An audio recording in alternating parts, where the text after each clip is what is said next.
And so hello and welcome to Blitzscaling a Startup. I'm Chris Ye, and I am joined by my dear friend April. And by the way, April, I may not be as dear a friend as I thought because I may have been mispronouncing your last name this whole time. April, can you properly pronounce the name? Because I wasn't entirely certain if Julian got it right either. That's so funny. Well, the last name is Rinne, rhymes with Minnie. I've heard every pronunciation you can imagine, though. So it's Rinne. It's a Finnish last name. It means hill in Finnish. So I could have been named April Hill. But anyway, don't worry. I don't recall. I think you did pronounce it correctly. I'm not sure. I don't remember, but that's what it is for moving forward purposes. I'm glad that I didn't pronounce it April Renee, because I was looking at what Julian was running. Is it April Renee? Oh my God, have I been doing this wrong the whole time? Yeah, but no, good stuff. Rin, Rhine, Renee. I mean, you name it. People get really creative when left to their own devices. So all good. Well, I'm so delighted to have you joining me here today because we've been friends for a number of years, and we'll get into sort of like the various similarities we have and things like that.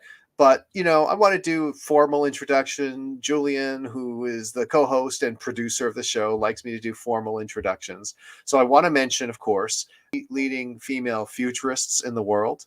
So that's something. I mean, nobody's ever said I'm one of the 50 leading male futurists in the world, so I'm clearly missing out.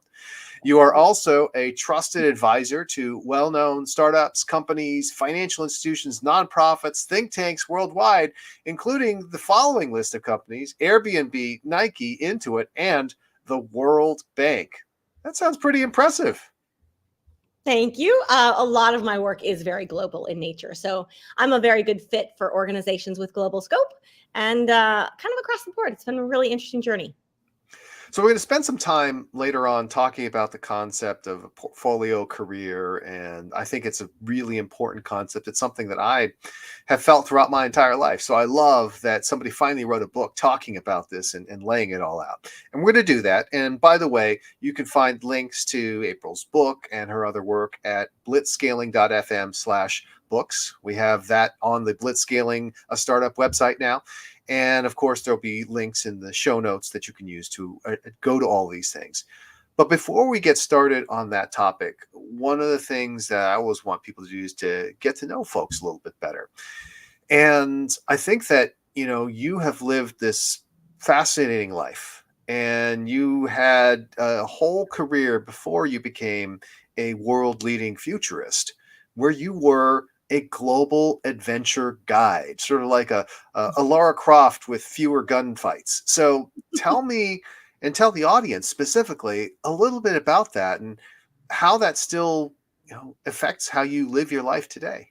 Yeah. Okay. So I'm going to try to keep this not too long, but there are many different threads to this to weave together in this fabric. And I'm so grateful that you started with that question, because I could talk about it all day. And it does fuel that. My time guiding was a while ago, but it continues to fuel what I do, why I do it, how I see the world, all of that. So going back a little bit earlier in time, it's useful to mention that I was raised in a family where both my parents were educators, and my dad was a cultural geographer. That means he studied the migratory patterns of people and plants and animals. And long story short, I grew up with a lot of maps and globes and an appreciation for diversity and this sense of the world is a big place.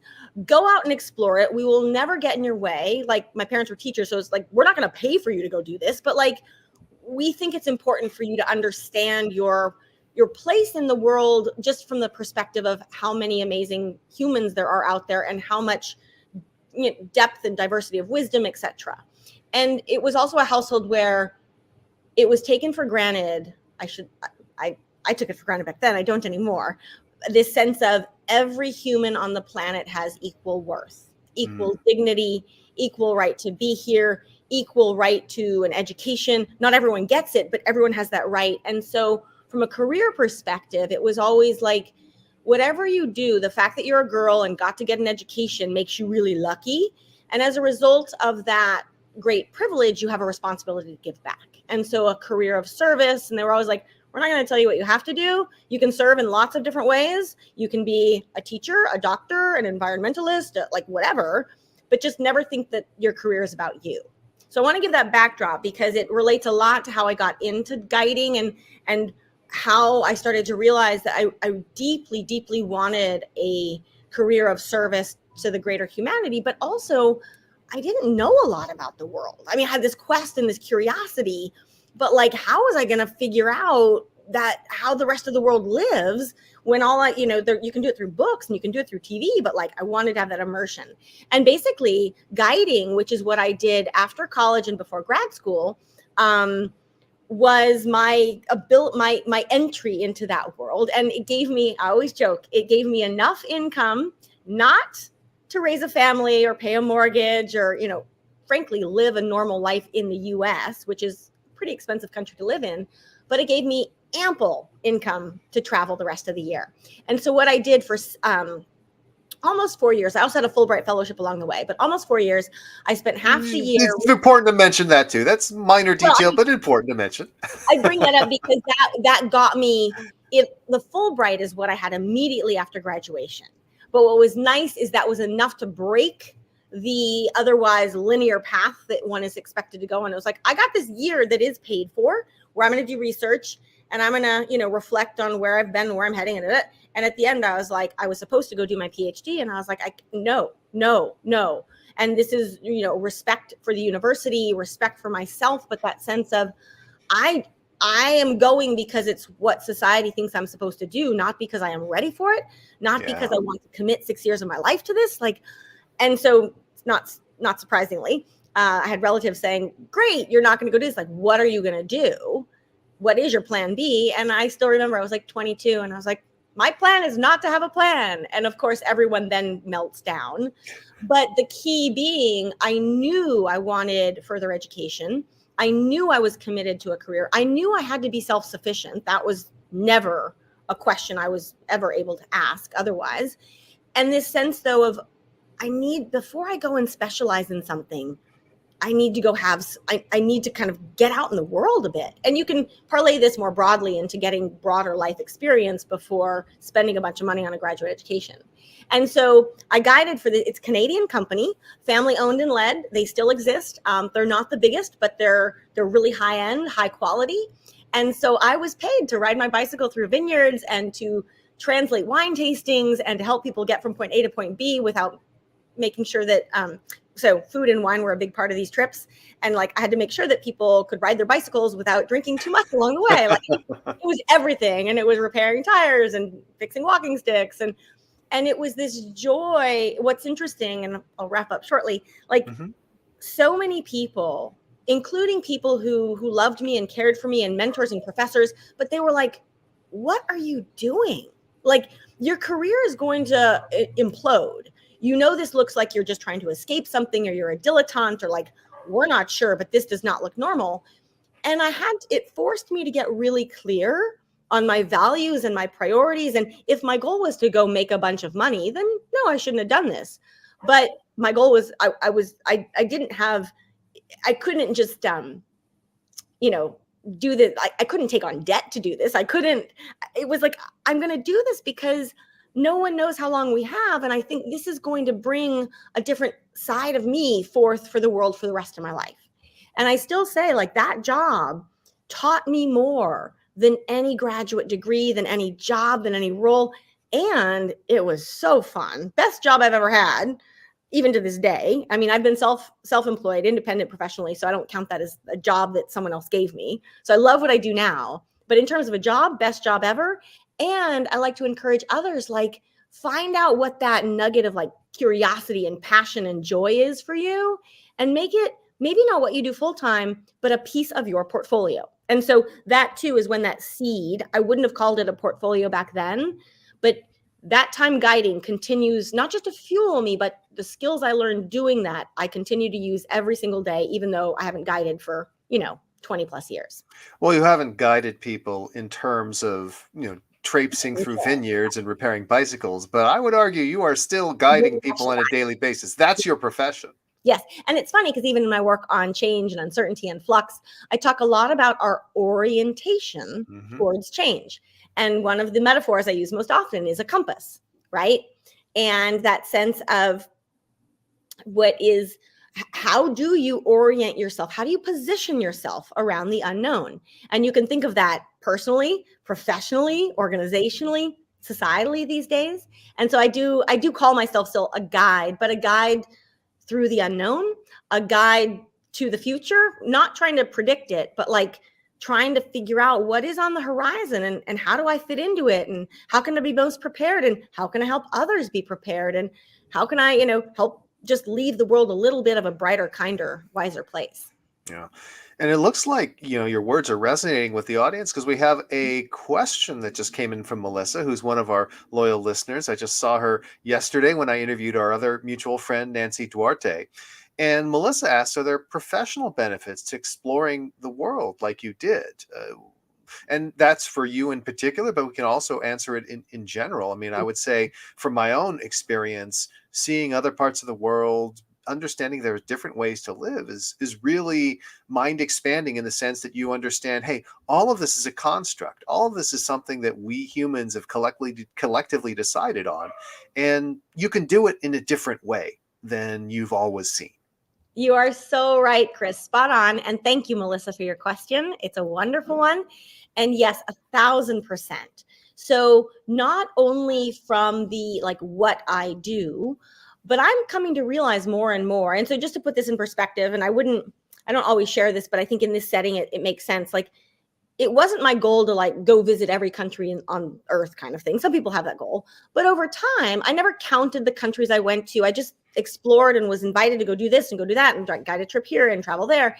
And, at this point, I'm somewhere close to 110 countries, which isn't typical. That's a lot. It's a lot. And, it is what it is. I'm not defined by that. But I bring this up because people, and again, this is, I said at the beginning, global companies or global governments, they don't see me necessarily as an American. They're like, you have a very global perspective. What we need to really do is get outside our silos, get outside our ways of thinking, get outside our own culture, and learn, what are we missing? And how do we see this better, to your point? And so it's everything from cultures of change, but then also, for example, if you've got a global company and they have teams and employees all over the world, understanding the culture that some of their team are in and have grown up in. And it's not that I grew up in those places, but I have lived and worked, spent significant amounts of time in lots of different regions in the world. And so you have that empathy and that compassion. So it's expertise. It's also perspective. It's also unique credentialing in that life, life lens. And yeah, I mean, it's funny, Melissa, I just can't even, it's paid dividends on so many levels. I almost can't quantify it. Awesome answer. Now, one of the things that I think people are getting a sense for, and just listening to you talk, if they haven't seen you before, is that you are like a powerhouse of energy and forward momentum. And this is one of the things that sort of drew us to each other when we first met. We know each other through the Silicon Guild of authors, and we have a whole bunch of wonderful authors, amazing people, super accomplished, done so many different things, so many interesting lives. But I think that one of the things that we have in common is this willingness to try things, to do things, to act. I often attribute it to my own background in improv, where in improv you're taught to say yes or yes and. I'm curious, where this came from for you. Has this always been there? How did you become this unstoppable forward force? Oh, thank you. I'm blushing. Can I just bottle you up and? But thank you. And it is funny because if anything these days, and I think this is something you may empathize with a bit, where people are like, "Whoa, that's a lot of energy. That's a lot of enthusiasm." Not tone it down, but and this relates to my answer too. The world can be in a really hard spot. You can be having a hard day. We can never have too much joy. We are. I think, by and large, many people operate at a joy deficit, and there's almost a guilt if something's going wrong, and by no means, my life is not perfect, but I learned early on that joy is one of those things that it can be infectious. And I'm going to go ahead and share a little bit. I love the improv piece because it's so spot on. I only did my first improv class last year. And when you told me you'd had that background, I was like, I wish I had done this 20 years ago. It is so perfect for you. It was funny. A lot of my work is around flux and change and uncertainty. And I have this concept of being fluxy, which is like being really, and like improv is the epitome of fluxiness. And I realized that even though I focus on this stuff, that improv had a lot more to teach me and I should actually be diving deeper. So coming back, and I'm going to share a piece of my personal history, because if I really pull on the thread hard and I'm like, where did this joy come from? And you can point to photos of me as a kid where I have like chubby cheeks and like I was the joyful kid that laughed a lot. Like I had that. But I also had a really hard upbringing. And my mom was depressed, and we now know she was bipolar, and like we had like it was tumultuous. So it wasn't like I had everything on a silver plate, or no, it was hard. And I remember feeling like I learned early, like joy. If I could laugh, if I could feel joy, I felt better, no matter what else was going on. But then the story I'm going to tell, because I think it adds a different dimension to this, and you know it, Chris, but I'll go ahead and share it with folks. That when I was 20, so I've talked about the guiding. Well, a few years prior to that, not that much longer before, I was a junior at college and I was studying overseas. And I got the phone call that no one ever wants to get, which is that both my parents, I've told you about my dad, my mom was also an educator, both my parents had died in a car crash. And I know for some people tuning in, that might be like, what? And I want to be really clear. I welcome talking about this. It was a long time ago. It's my story. This doesn't need to be about me. It's a point of human connection, because this was the moment, unbeknownst to me at the time, but this was the moment I became interested in what do you do when you don't know what to do? How do you make sense of a world that just flipped upside down? And at that point, I lost so much. I lost my family. I lost my sense of self. I lost my sounding board that would have helped me with a career and my future. Like whatever I thought the world was going to be, it was going to be different. Back to the joy, though, it wasn't immediate, but I think very quickly thereafter, you go through something like that, which obviously took years, if not decades. You work through it the rest of your life, but I have a lot of water is under that bridge now. But you go through something like that, and you realize just how finite and fragile life is, and how people in the fullness of their life can be gone like that, and you too, and like. I was very aware of my own mortality, almost beyond a fault, almost to a dangerous point. Like I was so aware of how little time I might have. And that encouraged me to do things I might not have otherwise, not foolishly, because I really didn't want to die. Right. I wanted to stay alive as long as possible. But it led me to realize the more that you, and I just wanted to say more that you lose, when you lose something profound, it can be a fast track to having gratitude for what you still have. And so losing my parents, I realized I'm still alive. I still have a good head on my shoulders. I have energy, enthusiasm. And at the very point that I should probably not have joy, I don't think I'm going to survive if I don't find a way to harness it. And so that forming experience, I was joyful before, but and it took time, and it took, I think, a lot of work on one's awareness and being unafraid. So in my case too, to piece my life back together after something like that was a big lift. And it cracked me open completely, but I had to learn how to reach out to people and say, I need help, and reach out to people and say, I lost my family. I have to build another family. Would you like to be part of my family of choice? Like it was all that sort of stuff. And then when you see people show up with so much love and so much goodness, like how can you not feel joy about that? So that's a longer winded answer, but it's a big part of, what makes me me. Yeah. And, there was a word that you sort of mentioned that really does come to mind whenever I think of you, which is fearless. But there's a certain fearlessness to you that just comes from a willingness to try things, and willingness to do things differently, a willingness to not follow the same rules as everyone else. And again, it's not recklessness. Right? Recklessness is somebody who doesn't understand consequences. You understand consequences yourself and through them.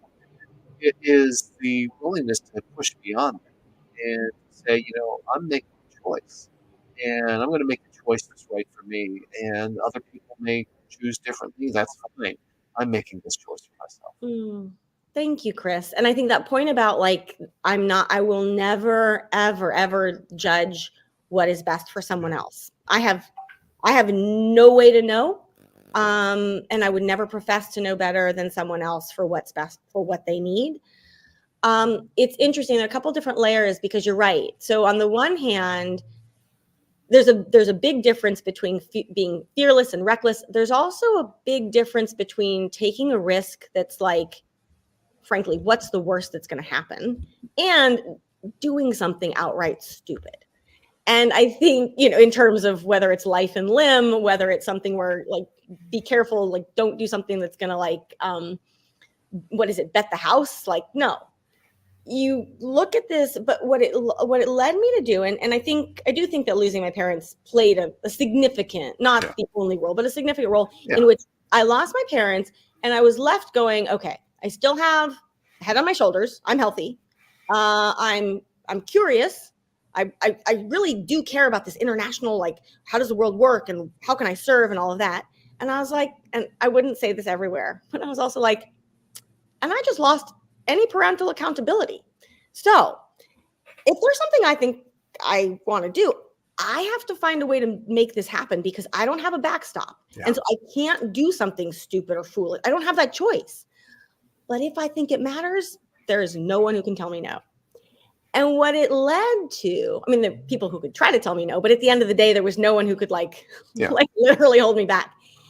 And at the end of the day, I mean, it played out in terms of budgets. It played out in terms of opportunities.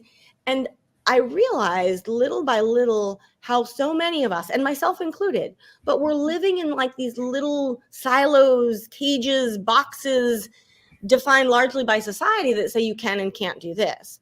And frankly, it's not whether or not I can or cannot do it. It's like whether or not you can or cannot or do not want to do it. But why are you trying to judge for me? That's right. When I actually, and I think it does, there's an intentionality. My intentions are good here. Like, I really want to serve. Let me figure out the best way I can serve. Don't tell me that it's option A or B or C. And that too fits right in, I think, with the portfolio, because even as a kid, before any of this had happened, when I was asked, like, what do you want to be when you grow up? It was never, I want to be A or B. I was always, two fun things. One is I was like, it's what happens when you combine A and B and maybe take it over to X, Y, and Z and like mix it up and think bigger, think more broadly. Although I am also on the record. This is a fun story I love to tell. I'm on the record when I was 5. What do you want to be when you grow up?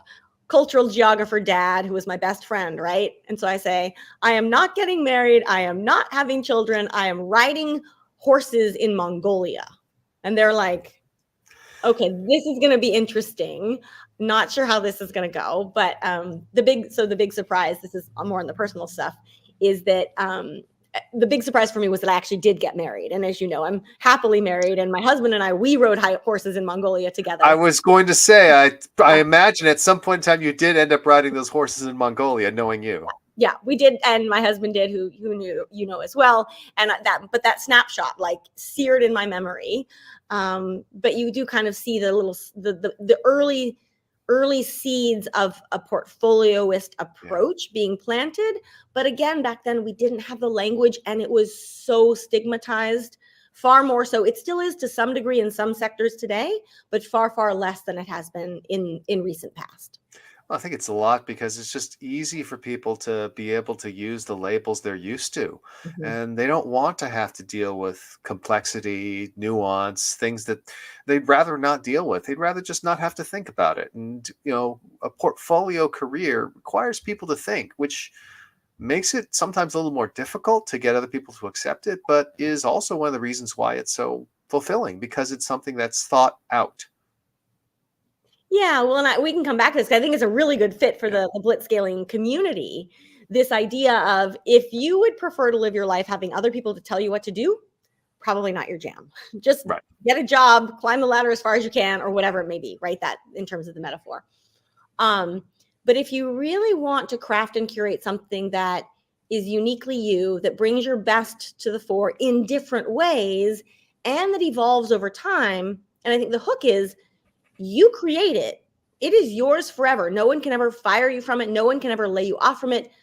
But because it's yours, you are responsible for it. So there Yes. won't be a lockstep promotion. There won't be an automatic pay raise. Like, there could be major upside financially and otherwise, but you create it. You're the engine for that. And again, a lot of times I think people, they want the upside, but they really don't like that responsibility part. And it's like, well, that's just the world.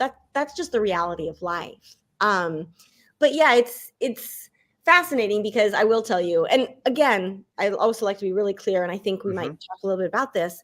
When I say portfolio, this doesn't mean doing 10 things at once. Right. This doesn't mean gig economy. This doesn't, I mean, those things that can be part of it, doesn't matter. Like the portfolio, what we're looking at is what is the shape of your career and what's in it. And so if you think about a ladder, very clear structure, rungs, locks, like, and one direction, you go up. If you go off the ladder, you fall. Like, there's not a lot of mobility there. Some people also have talked about career lattices, which I like. So a little bit more like, or a rock jungle gym. We sometimes use the term jungle gym. Exactly. So like lateral movement, but you're still on a physical structure. Yeah. The portfolio, that's just the term that I like. It's really holistic and like, what do you want to put in your portfolio and how do you want to mix those things together? That said, even traditional jobs are part of your portfolio. Volunteer, everything that you do that adds value to society, whether you're paid for it or not, whether it's credentialed or not, whether it was long ago or today or whatever, is in your portfolio. The skill I love to bring up often is parenting. I'm not a parent, but that sense of parenting skills are super skills for all kinds of things that we need to do in the workplace, and they're not on your resume.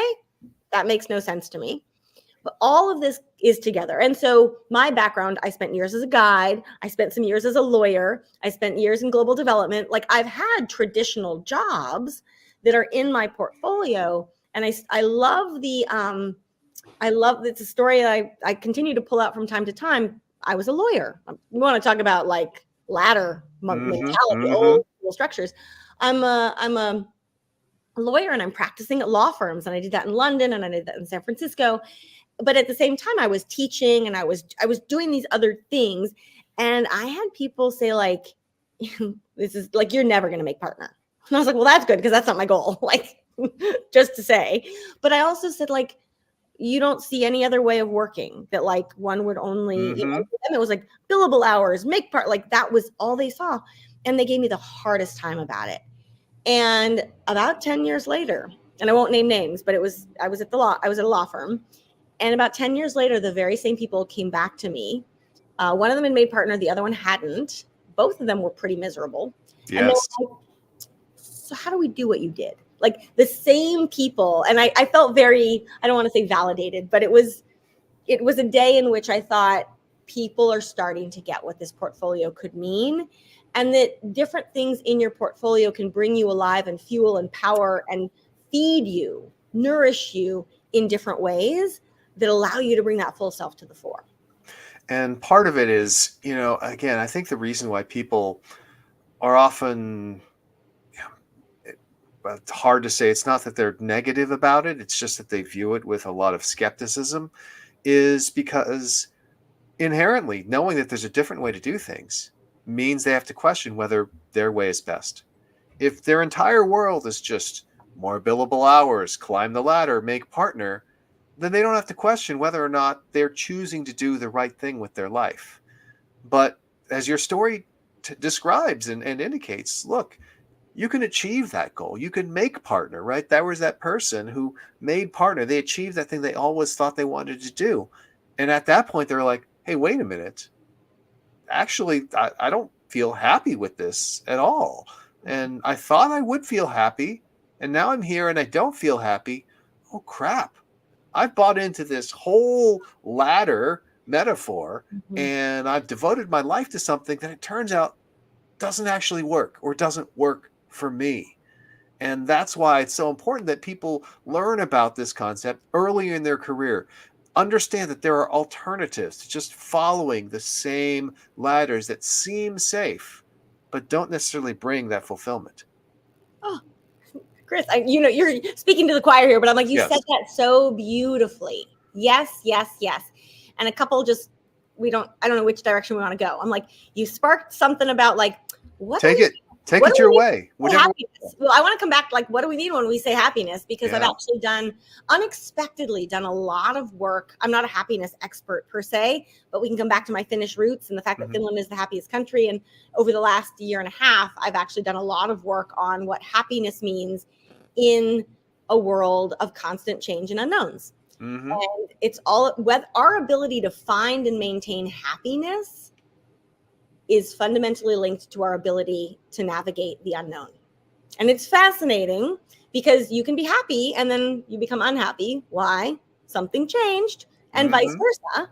So there's that piece of it. But then also this sense of, oh my goodness, I thought this was going to be the be all end all. And now it's not. Like, oh my goodness. That tends to throw people into more of a full on identity crisis, not just a professional crisis, but like, who am I and what do I stand for? And I think that the process of identifying what you want to go into your portfolio at whatever age it is, there's a natural force function there that nudges you to identify what those values and priorities are and what matters most to you. And it's interesting because, I'll be the first to say, it's like, it's not that money doesn't matter at all. Of course it absolutely does. We pay our bills and how we do the things that help bring us alive and develop and contribute and give and so forth.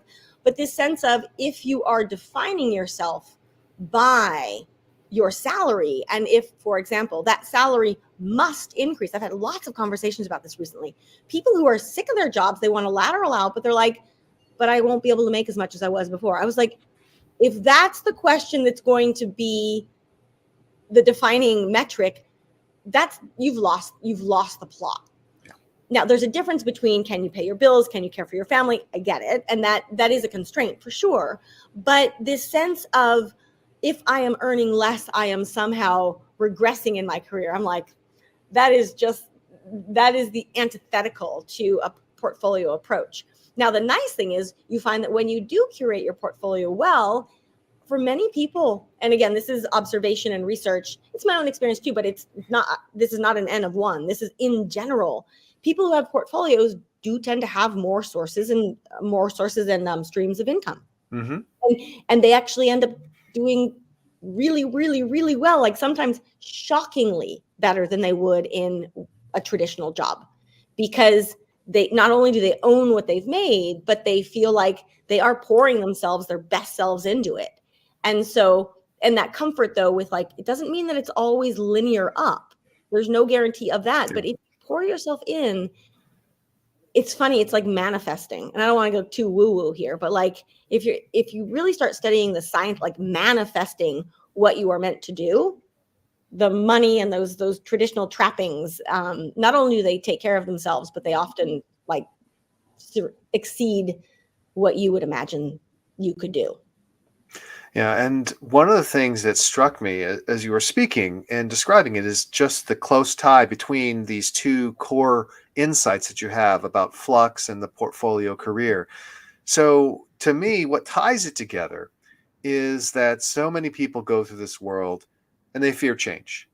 They want things to stay the same. They want things to be predictable, reliable, climbing that ladder, achieving that goal, just focused in this very small microcosm.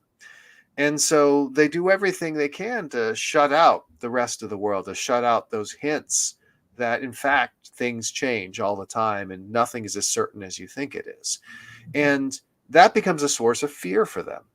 But the person who becomes the master of Flux, who uses the portfolio career to build resilience and to make them more able of adapting and maneuvering and changing to fit the changing circumstances, is able to, instead of denying reality, be much better at surfing the actual reality that's there.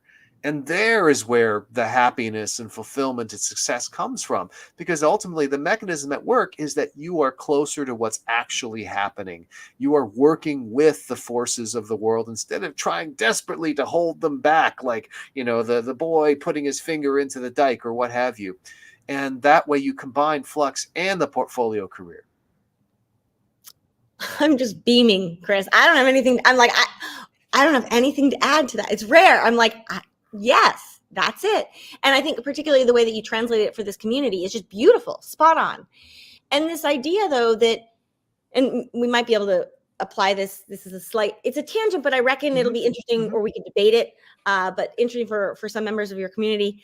This idea of the people who are most fearful of change are the ones who spend the least amount of time thinking about it, but also, and a little provocative here, they're the ones who often tend to be more reliant on technology.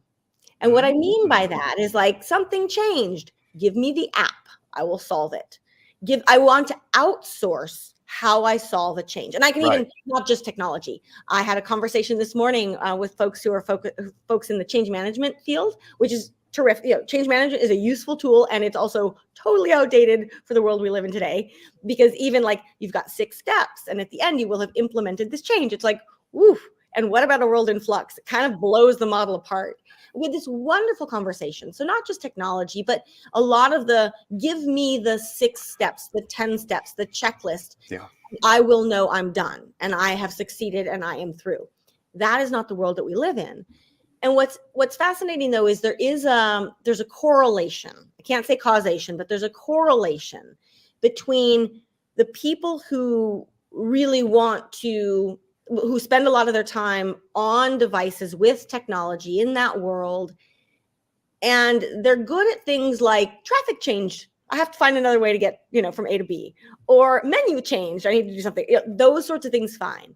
But when the really big, what I call like capital C change hits, they're often the ones who struggle because they thought they could find a way to control or outsource what needs to be handled. And it turns out it's all from the inside out.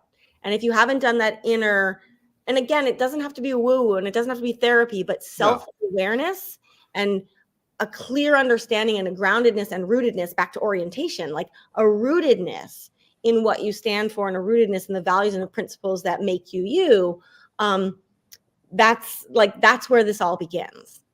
And having that sense of agency, of responsibility, it's scary because you're like, oh man, what if I mess it up?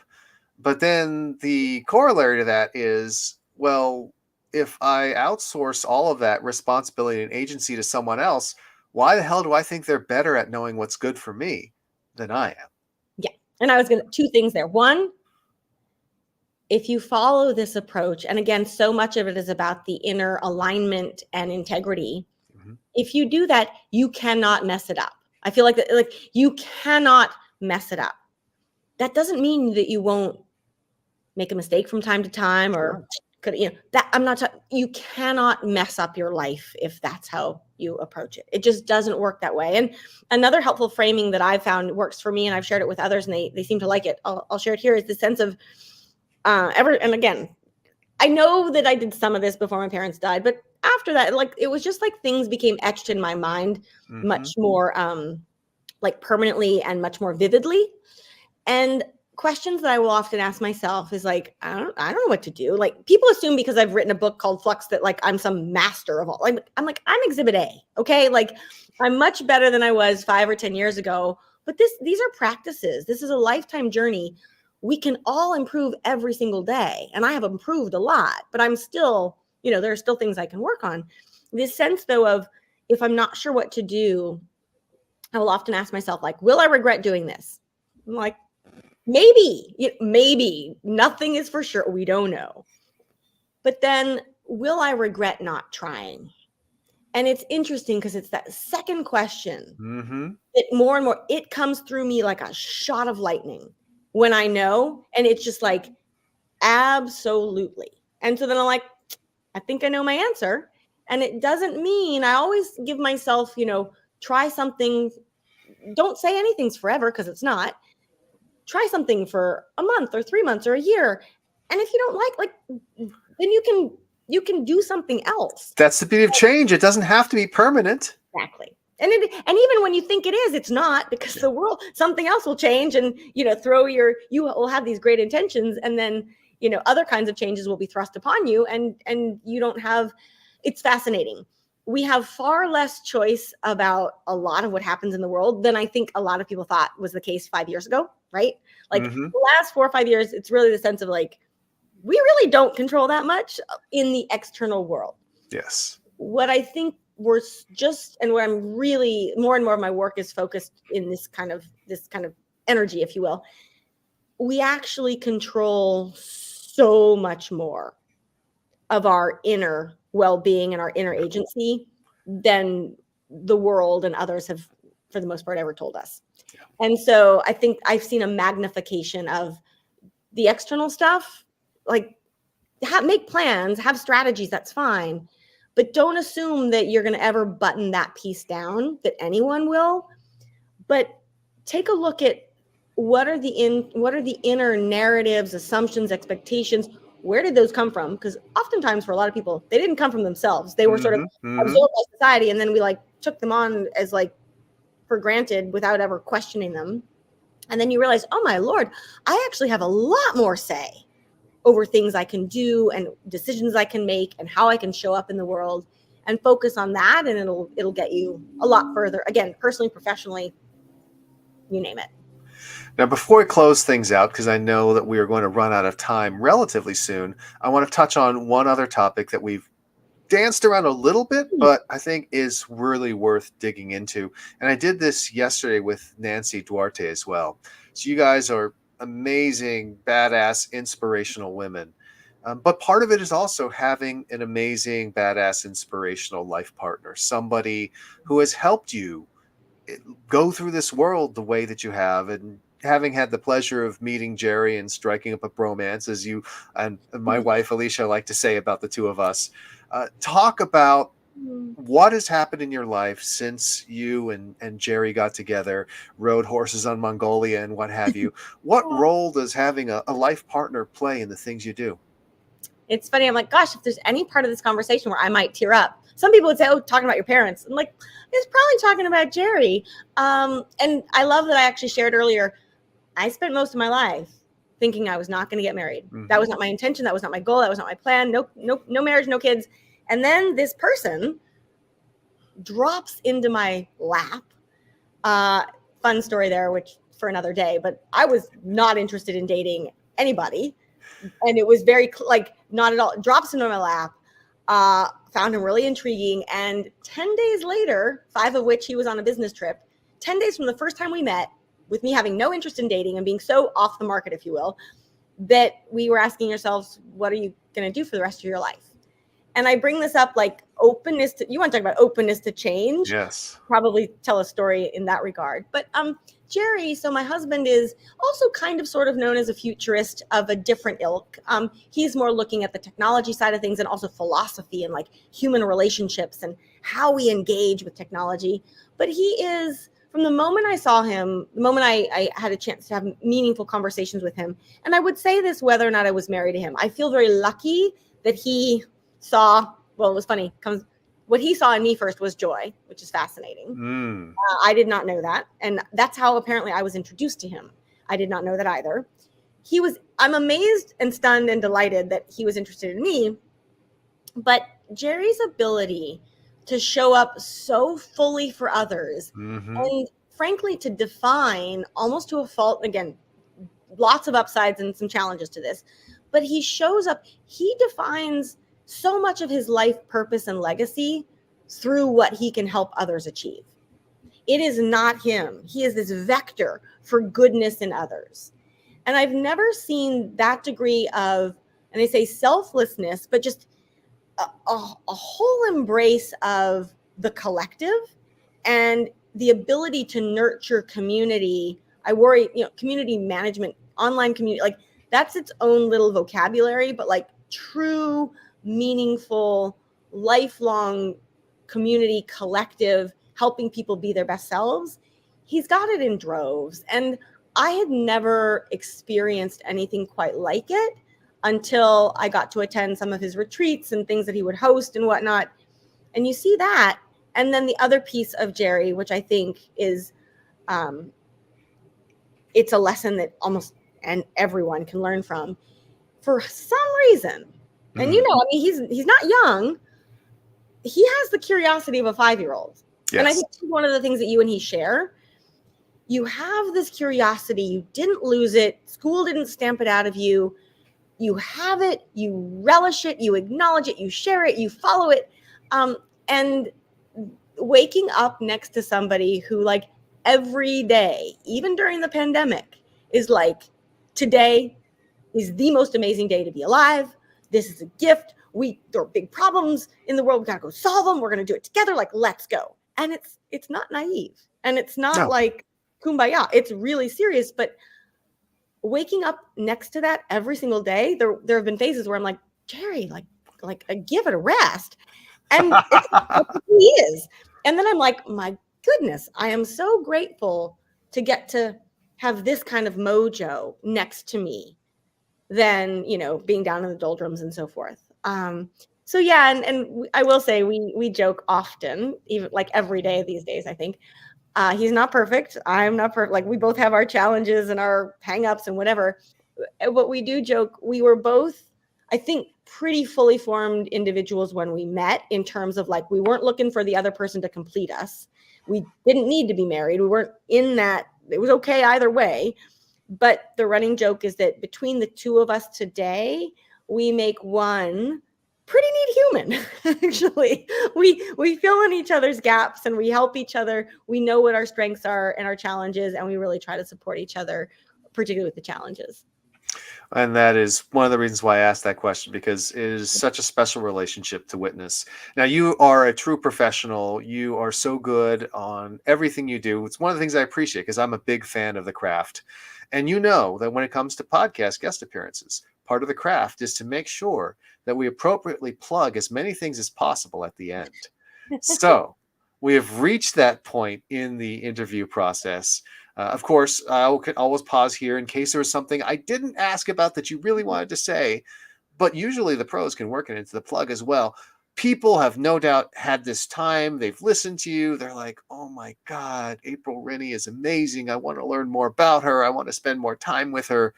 Where do they go? What should they do? Thank you so much. And I'll put in just a plug. I love that you spoke to Nancy yesterday. I think Nancy is awesome. And I meant to mention, I'm like, I feel like I'm marinating in that good mojo. Nancy is amazing. And I'll never forget this. I'll tell this brief anecdote. So we had a gathering of our Silicon Guild authors, and I was there. Nancy hosted. I was there with you and Tom Kelly. And what was amazing is you had come down from Oregon for this. You felt like, hey, you know, it's really important to actually get some in-person time to connect with people. And we just had an amazing, amazing evening. I mean, people were so vulnerable and human, and it was so inspiring. And I'm so glad that I have both you and Nancy and Tom and Jerry in my life. Yeah, thank you. That was very special. And it's funny, I can say, like, even my decision, of course I'm going to do this. Like, I want to get to know people. I can say, if I go back, something like that would have been inspired by Jerry. And it's that sense of, like, why would you do that? It's like, it's not efficient. And it's not like, I'm sorry, nothing matters more. And actually, it's happened a few times on guild calls. I've joined guild calls that don't necessarily relate to what I'm studying, or like any aspect of what I'm good at. And people are like, why are you here? You're welcome to be here, but, like, what's your interest? And I'm like, I just want to get to know y'all. I just want to listen. I just want to absorb. And that's not something I would have done, because I think you always have these metrics and, like, what's productive. Yeah, it's like, actually, human relationships are the biggest productivity boost. Meaningful, trusted human relationships give you more of and productivity for life. Yes. Not for the billable hour, for life, for ideas, for purpose, for well-being. So back to your original question, easy to answer. So for all things about me, futurism, it's aprilrinne.com. So just my first name, last name, and it's RINNE. And then for all things Flux, and I've tried to make as much of my content openly, easily accessible. And there are, interviews and what are these 8 superpowers and all the rest. That's all on fluxmindset.com. Fantastic. And are there any other places? Is there like a secret Instagram account where you post dance Well, videos? we didn't talk about my handstands, but I do Hmm. those. Hmm. Yeah. What's nice, as far as I can tell, no one has my name. I think it's the Finnish last name is quite helpful. So I am April Rinne on all social media handles, accounts, you name it.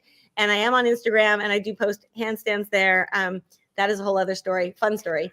But I grew up as a gymnast and just didn't stop doing them. And now my friends are like, you are definitely old enough to not be doing handstands, but I'm still doing them. And I talk about that. That is actually a really wonderful metaphor for seeing differently and changing your perspective. And even when life has you down, go upside down and actually you see it and it all looks different. And it often looks better. So any kind of inversion metaphorically can help you kind of navigate what when you're not sure what to do. Absolutely. And besides which, it feels good.